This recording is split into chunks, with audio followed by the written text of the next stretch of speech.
A British TV documentary says war crimes were committed against the Tamil fighters in Sri Lanka's long civil war. The government's now under pressure to investigate. But how would it refute the accusations? And would that hamper reconciliation efforts in Sri Lanka? This is Inside Story.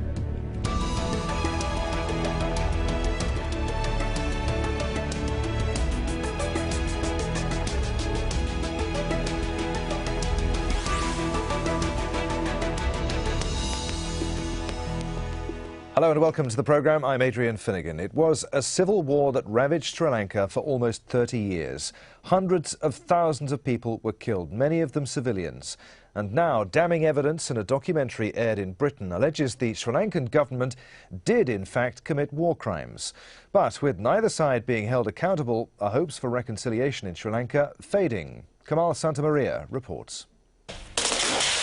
It was a 26-year military conflict. It left an estimated 100,000 people killed.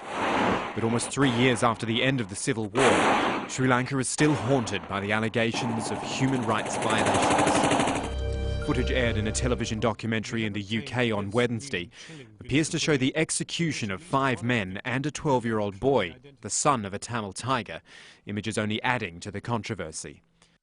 The Sri Lankan Defence Ministry responded angrily, laying the blame squarely on the Tamil tigers. They said the Ministry of Defence rejects all allegations of human rights violation, stating that it is able to prove with valid evidence that it was the LTTE that committed gross violation of human rights over the past 3 decades. And it is these opposing narratives of the last days of the conflict that lie at the crux of diplomatic tensions. The final battle between the Sri Lankan military and Tamil Tiger rebels in May 2009 left thousands of civilians dead, many more trapped and under constant artillery fire. Both sides were accused of violations. The government of shelling civilians in no-fire zones it set up for Tamil civilians, and the rebels of using civilians as human shields and killing those trying to escape. The Sri Lankan government denies all allegations of war crimes. In recent months, Washington urged them to reveal the truth of what actually happened during the final days of the war with the Tamil Tigers. We do believe there should be an investigation into war crimes. A very important part of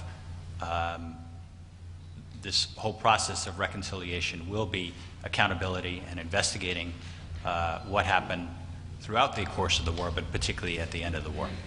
This comes as the UN Human Rights Council is due to discuss next week a resolution urging a probe into alleged war crimes in Sri Lanka. But as the government continues to resist any outside involvement, hopes of reconciliation in Sri Lanka itself still appear a long way away. Kamal Santamaria for Inside Story. So, will Sri Lanka admit to the alleged war crimes featured in the British television documentary? To discuss the issue, we're joined by our guests today from Geneva, Rajiva Wijesinha, Sri Lankan MP and advisor to the President on reconciliation. Rajiva Wijesinha was also former head of the Sri Lankan Peace Secretariat and Secretariat to the Ministry of Human Rights for the Sri Lankan government.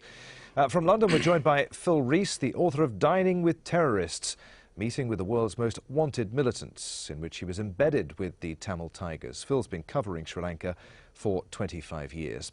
And also in London, Kumar Kumarendran, a member of the British Tamils Forum. Kumar is also a member of the Tamils diaspora now residing in the UK. Gentlemen, welcome to all of you. Mr. Wijesinha, we'll start with you in Geneva. First of all, how do you respond to the accusations featured in the British television documentary that the Sri Lankan government is guilty of war crimes? Well, if you examine the documentary, which I did last night, it makes 4 main points, and most of these are things it said before, with a great deal of fraudulence, I'm afraid. The very first allegation it makes refers to what it claims was the shelling of a UN hub.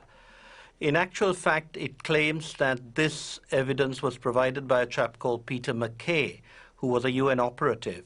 In fact, I'd got all the details from the UN before, and Peter McKay did not figure in the list of people who went with this convoy.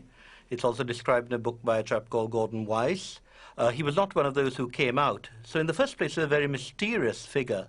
And after this program yesterday, I've actually asked our Foreign Office, which I did before some time earlier, and I'm afraid they didn't follow up, to check on this. Part of the problem is I think we trust the UN a lot, and I think that's justified as far as the senior UN people go. But the younger people tend to make up stories sometimes, perhaps out of idealism, perhaps out of some other motive. So that first thing, I think, is totally discredited by the way in which it's presented. But I think we also need to look at some of the lies in it. For instance, he claims that on 23rd January, various things happened. I actually have with me some of the correspondence from the head of UN Security that was issued during those days.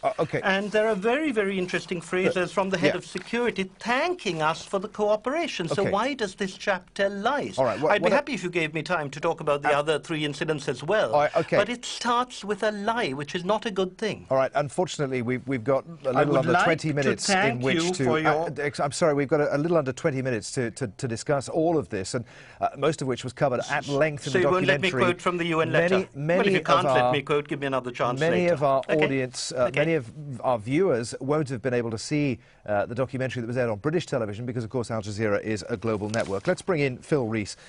Phil, what's your response to what you've just heard? Well, if these claims are true, why doesn't the Sri Lankan government allow journalists and indeed any independent observers, including the United Nations, in there to determine the truth of them? I mean, yes, I think that a pinch of cynicism about information that comes out from the Tamil diaspora is healthy for any journalist, should be skeptical about it. But I travelled in Sri Lanka last in 2008 when the war was at its most severe and the country was in lockdown, and the Tamil population, Sinhalese who were involved in NGOs, any of that group were living in fear. There's a great deal of terror going around, the culture of a white van, the culture of disappearances. When I met Tamils who'd been put into camps in the north, apparently for their own protection, according to the government, they were barely able to speak on occasion because they were so scared. So, I mean, I don't know the precise validity of some of the allegations made, but in my view, they ring true. Kumarendran, evidence suggests that human rights abuses were committed by both sides in the final stages of the war, that civilians were used as human shields and prevented from escaping government shelling, sometimes shot as they tried to get away. Do you accept that Tamils were also involved in atrocities? Well, the UN panel of experts appointed by the Secretary General said that both sides have to be investigated for war crimes and crimes against humanity. Last night we saw most appalling, crimes. The Sri Lankan government is accused of shelling more than 40,000 innocent civilians in a no-fire zone. And all the sexual abuses that had taken place, they were showing naked bodies of women, journalists. I agree with Phil, journalists should be allowed to go into Sri Lanka, but it's very dangerous for journalists to be in Sri Lanka. It was made, the point was made that 26 journalists were killed, and many journalists have left the country for fear of their lives. So what we are saying is that there has to be an international, independent investigation into war crimes and crimes against humanity committed in Sri Lanka. The Sri Lankan government denies it. They are trying to discredit Channel 4. I think the Channel 4 has done a good job in investigative journalism. I think credit should be given to them. And if there is no point in just denying it, what we should really do is to investigate what really went on there. That's why, if the Sri Lankan government has got nothing to hide, let the UN, an international independent body, to go in there and find out what really took place there. All right. Now, Mr. Rajasinghe, as you pointed out, the Sri Lankan government has always vigorously defended its conduct in the final stages of the war. It says that its soldiers acted in accordance with international law. As we've just heard there, if it has nothing to hide, why does it continue to rebuff outside pressure? Why is it so opposed to an independent investigation? I'm sorry, I think you're talking absolute rubbish. We have to rebut charges that are false. We do have inquiries that are going on internally. I don't see why you think external inquiries are independent. Let me just give you an example. Yesterday on the Channel 4 film, it was shown just after a rather splendid spoof account by Channel 4 itself of a video recently released about the Lord's Own Army. And there was a wonderful suggestion by the characters involved that this was just media hype. In fact, the Ugandans have said a lot of the footage was taken from 5 years ago. It was just a complete attempt to push a particular line. The line may have been a valid one in terms of the work of the Lord's Own Army or whatever it's called, but Channel 4 itself was suggesting that there was something deeply fraudulent about this. And then it immediately showed something very fraudulent. And one of the reasons I say this is that when Channel 4 initially showed part of a documentary purporting to be people being executed, it said very clearly it was provided to Channel 4 by something called Journalists for Democracy. It said that the incident had taken place in January, and the result is that the American State Department, which produced what I thought was not a bad report asking us to explain certain things, actually said this thing about January. Later it was found out that this video had been doctored. Channel 4 refused to give us the video. They refused to give the UN the video, and the UN says they finally got a copy from Channel 4, which was different in salient points from the video that had been initially shown. Now, what is actually very funny is yesterday, having shown this whole farrago, and the second video was actually, according to UN experts, edited backward. It was really very strange because the dead bodies kept vanishing. There were 18, then 14, and finally the UN said, well, it was taken in different segments. Section 1 was shown at point 3, Section 3 was shown at point 1, Section 5 was taken at a different time and possibly even a different place, and they never explained this. Now, it's perfectly conceivable this was a genuine video, but then why edit it backwards? And the really funny thing was who corroborates this story? Someone from Journalists for Democracy. Okay. So, you know, you talk about independence. You have to realize that every media outlet, every journalist has a certain dependence upon others. You have to find out where funding comes from, and unfortunately, the Tiger diaspora is extremely rich. We don't know anything about the background to some of this stuff. And take what Phil Rees said. He made this outrageous allegation about sexual abuse. You looked at what Channel 4 showed yesterday. They showed you a couple of dead bodies taken and said that is sexual abuse.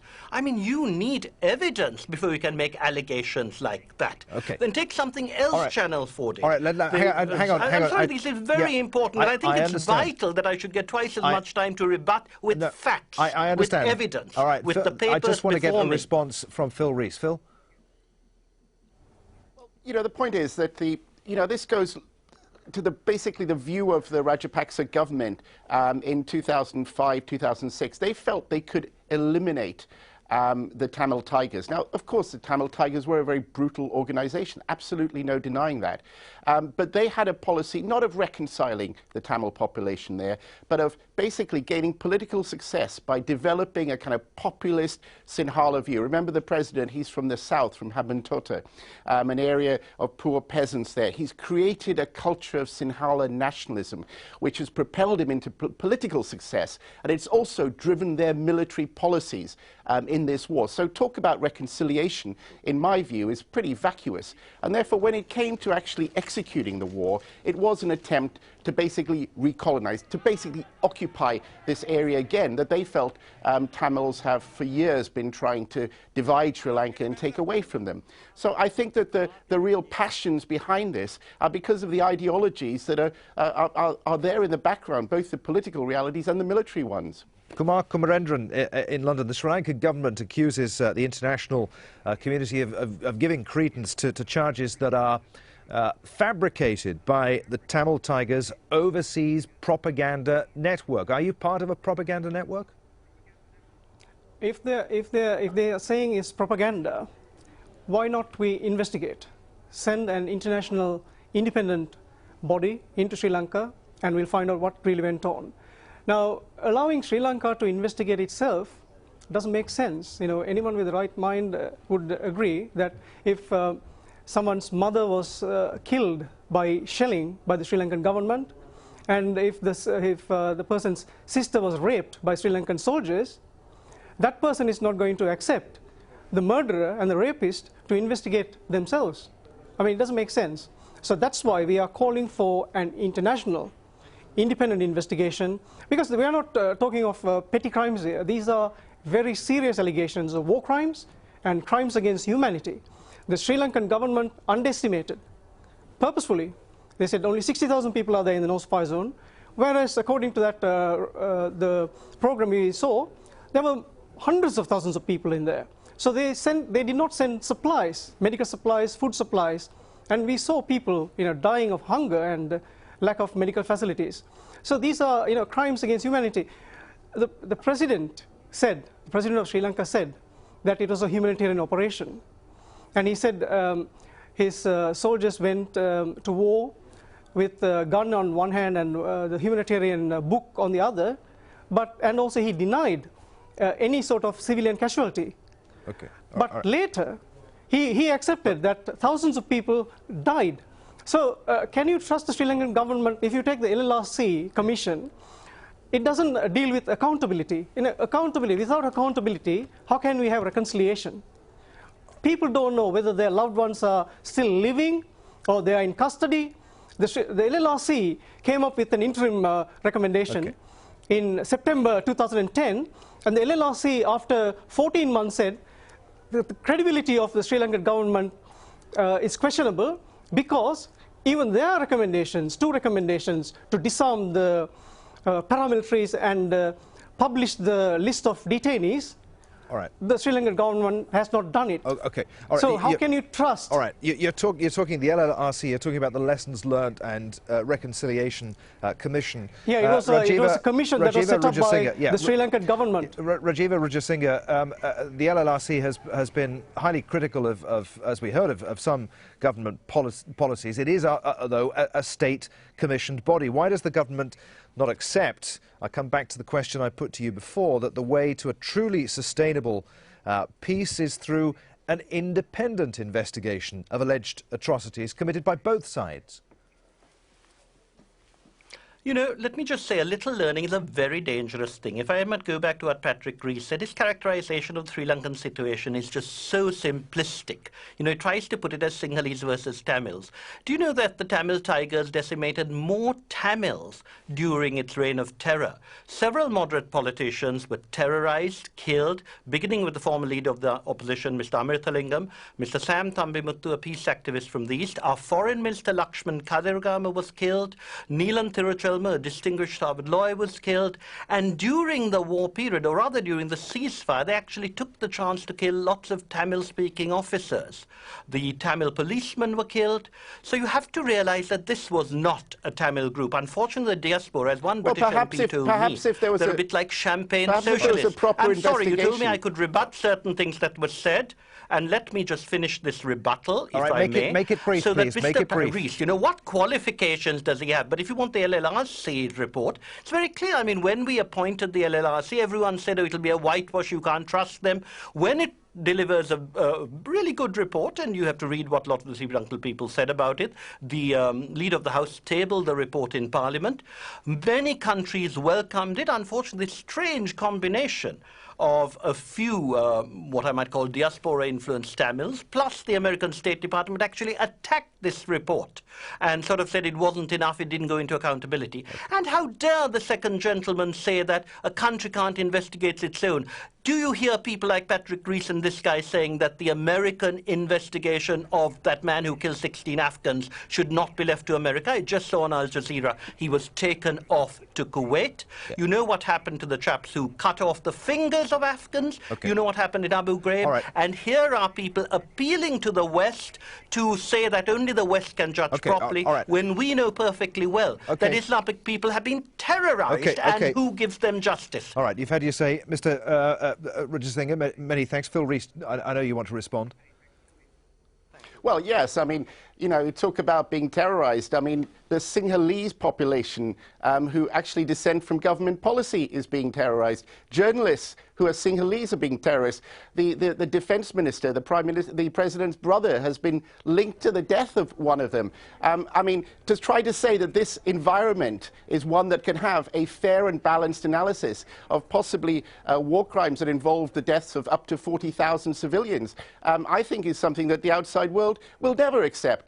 that. And if you think about it, a lot of people are talking about what's going on in Syria now. What, 8,000, the UN say, possibly civilian deaths there? The numbers in northern Sri Lanka were much higher than that. So, yes, should the outside world just say, no, fine, we'll let this group of people, this government, analyze and they'll come out with their own report? You know, I think that's completely foolhardy. I think that, of course, there needs to be some kind of assessment of what's going on. Kumarendran, do you suspect that there remains a deeply embedded discrimination against the Tamils within government in Sri Lanka? Yes, that has always been there since independence in 1948. There has not been any change. Now people are living under the military in the north, and they don't have any freedom. Now,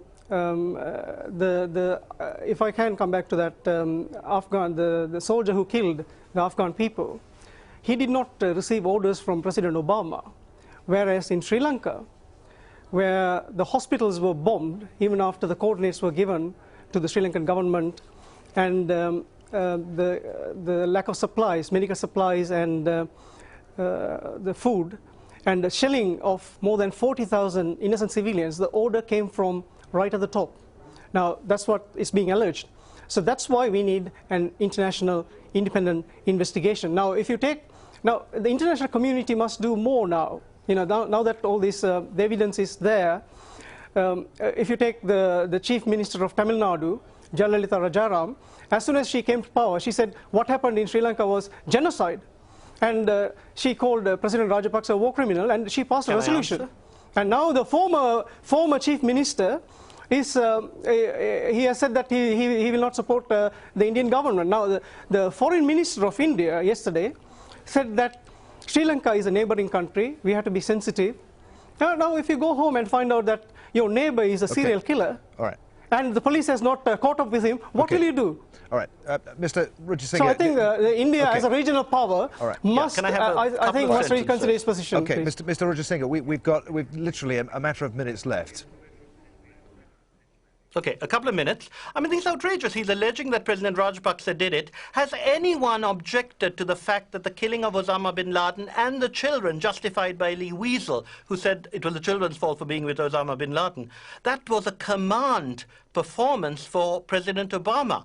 Now, there may have been good reasons for the Americans to want vengeance against Osama bin Laden, but surely that is a clear case of a command, direct. No one challenges that. Instead, we have these vague allegations that President Rajapaksa ordered certain things. I've been to those hospitals. I've seen, I have the ICRC documents. There were only 4 shells in those 4 hospitals between January and March that actually fell near or in the hospital. And let me just remind you, we have a Tamil ambassador in Geneva, and she has been receiving death threats, because what these people are trying to do is to polarize and say that there are no Tamils in high office. We have had Tamil chief justices, Tamil army commanders, Tamil inspectors general of police, Tamil attorney generals, Tamil chief justices, but the diaspora, as the British MP told me, think are sort of champagne socialists.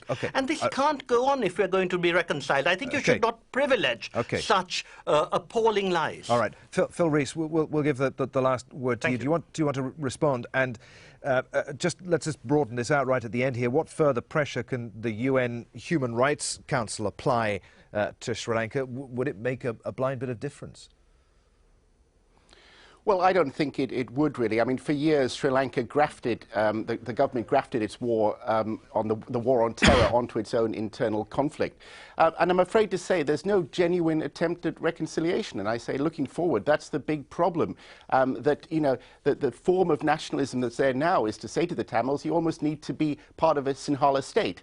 And I think there has to be some kind of change in that for there to be any long-standing peace and to certainly overcome the terrible events of the war. Gentlemen, I'm afraid we are out of time. Many thanks indeed for being with us today. Rajiva Wijesinha in Geneva, Phil Rees in London, and Kumarendran in London. And thank you very much indeed for being with us on this edition of Inside Story. Send us some feedback if you'd like to comment on anything that you've heard today. Email your thoughts to us at insidestory@aljazeera.net. Thanks for watching. In Doha, I'm Adrian Finnegan. I'll see you again. Bye for now.